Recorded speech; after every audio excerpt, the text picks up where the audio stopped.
Howdy y'all, I'm Katz, and today I'm going to show you a finishing technique called brush crochet. Now brush crochet is a technique where we agitate the surface of our work with a slicker brush, unsurprisingly, to create this like nice little fluffy halo-y effect.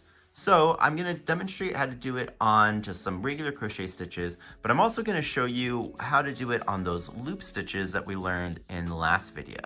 After the demonstration, I'm just going to show you examples of how this technique affects different fibers, because you can get some pretty drastic results. But there are some things you're going to need. Pretty much non-negotiable is going to be a slicker brush. Now this is just the brush you use for like pets or whatever. I got mine at my local pet store.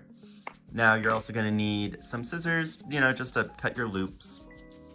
Now this is optional, but a comb is really good.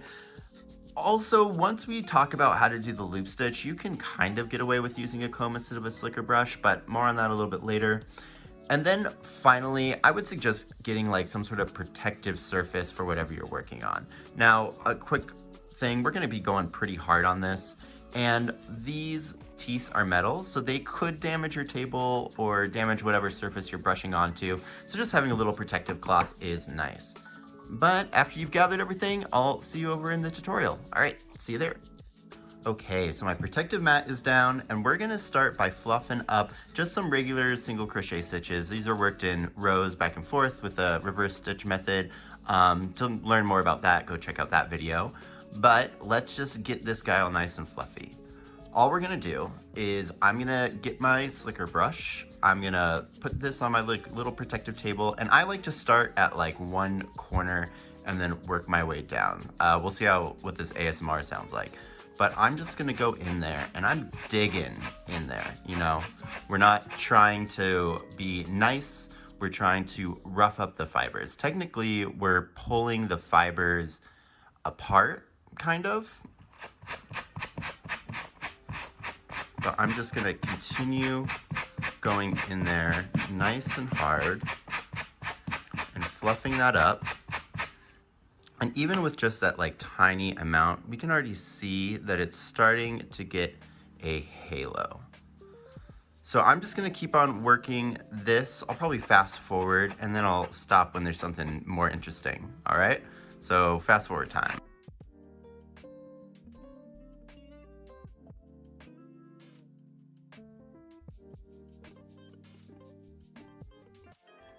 Okay, so real quick, something that I want to mention is you can see that it's kind of stretching out our crochet work a little bit. You can see there, that's just because of how vigorous we're going, but don't worry, we can kind of squish it back up together and it'll fill everything back out. And then if need be, you can always just re-block it, but let's just keep going.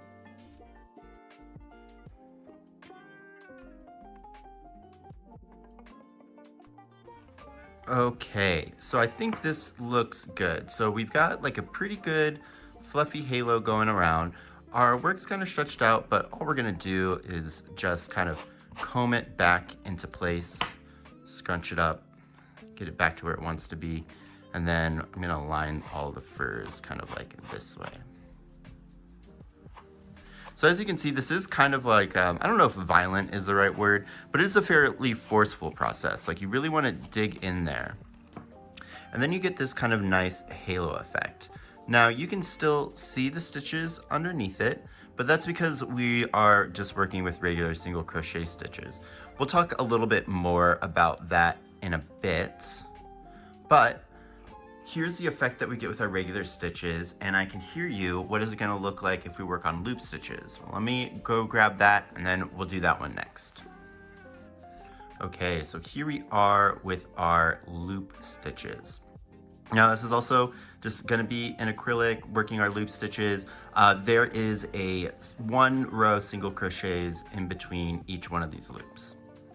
Now, the first thing that we're gonna wanna do here is cut our loops, and I think it is best to try to do this as methodically as possible because it kind of looks like a chaotic mess. So I'm gonna try my darndest to just go row by row and cut these.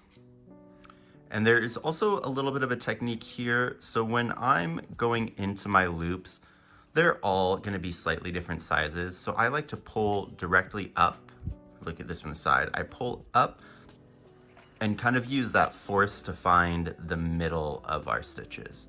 This just kind of helps to ensure that they're all the same length, which isn't too terribly important, right? Because we're gonna be fluffing it, but it is easier to have something long and cut it down than to have something short and need to build it back up. Okay, so I'm just gonna go through here real quick and really just give all of these the business. All right, be right back with y'all. Okay, so I think that I pretty much got all of them, except for that one right there. And that's when this next step comes in. So like I said, one of your standard combs is kind of optional, but when we're working with loop stitches and fluffing them up, I like my next step, again, completely optional, to kind of just go through and comb with this. This is gonna help us figure out like if we've missed any of our loops, which is just gonna make it easier for later. This is also when you might be able, so like there's a loop right there. You might be able to kind of get away without using a slicker brush when you're doing it with loop stitch. And that's because if we use like this fine tooth comb, we can kind of start at the ends and like fluff this out a little bit. But you'll see it's not gonna be as quick or as like effective as the slicker brushes, but you know, country boys make do. So I'm just gonna go through here and see if I've got any more loops that catch, like right there. Do you see that? Looks like we missed some. Go ahead and give those a snip. Now, those uncut loops, there's another one, aren't necessarily going to get in the way when you're using the slicker brush, but you know, it's nice to work as seamlessly as possible when you're going with the slicker brush, because I don't know, I feel like once you got a rhythm built up, as soon as that rhythm gets broken, you're kind of like, I don't know, it just feels weird. All right, but there's some more loops that we missed. And this is easy when we're working flat, but if you had a whole like sphere, which we'll talk about in a minute, this step becomes like a little bit more crucial because you do end up missing a whole bunch of them. But I think this feels good for now. So now we're just gonna go in with our slicker brush. Now there's a couple things that I do wanna mention here. When you're working with these loop stitches, we wanna kind of fluff them from the ends to the inside. So we wanna work from like the cut portion down to the shaft in the base of it. So I'm gonna start at one end and kind of just lightly flick out those tails. And you see by kind of like mindfully aiming, we've made the tops fluffy, but the bases of them still aren't. And then as we get to like this level of fluff, that's when I'm gonna start digging into the next row. And we're just gonna keep on going down there quicker and quicker. And again, this is why I'm saying that the slicker brush is just kind of the best option for this over the fine tooth comb, because this is going way quicker than it would be if we were using a comb. Now, next thing to kind of note is we're gonna be collecting some fluff on our slicker brush, which is fine. We're just gonna pick it up, take it off, put it to the side, and we'll keep on going. Like I said, what we're doing here is we're technically like untangling the fibers, and we're blooming them out by kind of like damaging them. Almost kind of think of it as like back combing, but not really, because we're just realigning all the fibers to be straight. But in that process, we are gonna be kind of damaging the hair. It's the same idea as like when you're brushing your hair, your cat or your dog. All those loose hairs are just gonna be collected and aggregated, and nothing to worry about.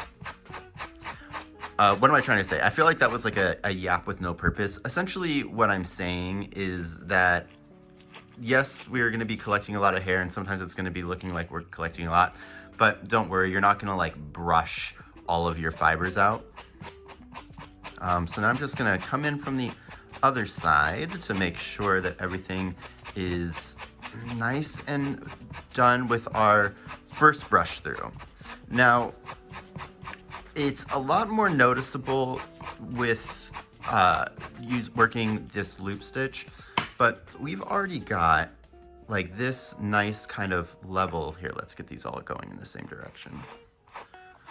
We already have like this pretty intense amount of like fluff to our piece now, which I think is like really nice, really beautiful. If we go in there, we can still see that there's some that are unworked. And this is where you kind of get to make a decision. We can fluff this up more, or we can kind of just like let it ride here. I tend to like to fluff up as much as possible. We can always cut later to kind of like thin it out. So now that we've got this main kind of brush through gone, now I want to go like the opposite direction. So we were going this way, now I'm gonna go this way. And this is just because, again, we're fluffing up yarn. So if you kind of like look at your yarn really close, it's made of multiple strands that are then twisted together, right? And so when we're brushing it, we're essentially untwisting all of those fibers, but that twist is gonna get like held up in different positions and whatever. So we wanna go at it at all angles so that we can really work it out. It's kind of like when your yarn gets in a knot when you're pulling it from the ball. You really kind of have to sometimes wiggle and work it around because you're trying to straighten it out and it's in all kind of wacky angles. And that's exactly what's happening here as well. So I'm just gonna give this a little bit more. Cool. Nice. And then the other thing that I like to do is, instead of using the slicker brush as intended and like going like this, I kind of like to take it and go back and forth. This, I don't know if it does anything. I feel like it fluffs stuff up. It probably isn't the best for the brush, so maybe keep that in mind. But I mean, I've had this brush for 3 or 4 years and it's seemed to hold up pretty well. But I just think like this gives the bristles, which are like angled, right? Like another method of attack, and also probably bending them. But I think it just helps kind of like get in there. You know, we want to kind of go a little rough with these fibers. But yeah, let's see the way it looks from the back. So we were crocheting this way, so I'm just gonna go ahead and follow that trend. This isn't necessary, but I'm gonna just kind of brush it all there to give it a nice little directionality. There we go. So remember, we've got all this fluff. Save it. This is great for stuffing your pieces, or for anybody who felts. You can use this for your felting. This is just like a good thing to have, so definitely don't throw it away, keep it. But yeah, let's take a look at what we got here. So you can see with that loop stitch, when we have that extra fiber to work with, we're really able to get like a big, nice, fluffy, completely different texture. Yeah, but let's go ahead. Speaking of those textures, what I want to do next is I want to kind of compare and contrast fibers, right? Because with these last 2 pieces, we just did acrylic, but other fibers are going to fluff out differently. So let me put these away and we'll go have a peek at those. Alrighty, so now let's see how this technique affects different fiber types. We're going to start with our flat pieces. So here's the nice little acrylic guy that we did in the video. It gives us like this really soft, fuzzy halo, and the stitches are still fairly visible underneath. Then this is going to be made with cotton, and I don't know how well it's picking up on camera, but the cotton is more of like wisps, like individual wisps. It kind of like chunks together very nicely, and it has a very soft kind of texture. The stitches are still visible underneath. And then this is going to be wool. Now the wool is like very fluffy. It looks rough, but it has like fairly soft texture. Stitches are way more covered in the wool than in any of the others, but just like a different effect. Let me see if I can hold all these up for you guys to look at, kind of next to each other. it's really kind of insane the different kind of overall aesthetic that you get with each fiber. So now let's go ahead and look at what this looks like with loop stitches. And I went ahead and did spheres for these just so that we can kind of get an interesting 3D look at what's going on. Put these on, they're corresponding. So here we have our acrylic, and our acrylic kind of carried on that same thing. So this is like a very halo-y, fuzzy texture. It almost feels like a cotton ball. A really light one though. Here is our cotton, and our cotton, this is a lot easier to see, but do you see what I mean? Where it's like very wispy and like chunky, like all of the fibers are sticking together, but they're doing it in this very light and airy way. And then here is our wool, and our wool is giving like this thick kind of halo effect like in the other one, very soft feeling. But do you see how it's piecey, but almost kind of has like a curl texture to it? I don't know if that's coming off or if I make sense, but this feels like it's curly. But yeah, that is going to be mostly it. The other thing I do want to talk about though is this effect is going to be different based on your fiber, like we're looking at now, but also just based on the yarn itself. So here I haven't covered any yarns that are like combinations of fibers. Also, this is a super washed merino wool, but so like this same wool, if I do that in a sphere, this has like a completely different texture. And that's gonna be partially because of the super wash process. Like I would say that both of them still have that like very fuzzy kind of look to them, and they still are piecey, but this one is more of like a straight hair, whereas this one is giving like more of like a curl to it. So also just something to keep in mind. I would say that if you're going to be doing this technique for a project, it is probably smart just to, you know, get a little tester piece together so that you can kind of understand what it's going to look like. But yeah, that's going to be it for the video today. I want to say at time of recording, we're at 400 subscribers now. So thank you guys so much. It's like, what, 102 weeks? It's taken a lot longer to even just get my first 100. So thank you guys again for commenting, liking, subscribing, doing all the YouTube things. I really do appreciate it. And I'm really happy that you guys are learning some stuff and enjoy listening to me yap about yarn and knots. But yeah, please, like I said, comment, like, and subscribe. There's a link to the coffee down there. Our next crochet along is coming along pretty good. I'm like finalizing the pattern right now and doing my like final tester. So get ready for that soon. We're gonna be using this technique in it. But yeah, until then, see you guys later. Bye. Whee! And then the acrylic, because it is acrylic, it isn't really made like a normal fiber would, right? It doesn't have cuticles. Those are kind of like, you know, when you're watching a hair commercial and they're like, use our soap or shampoo because it like smooths out your hair. The thing that it's smoothing out is like your hair cuticles and your hair, like they have these little scales. Not important. We're gonna reshoot.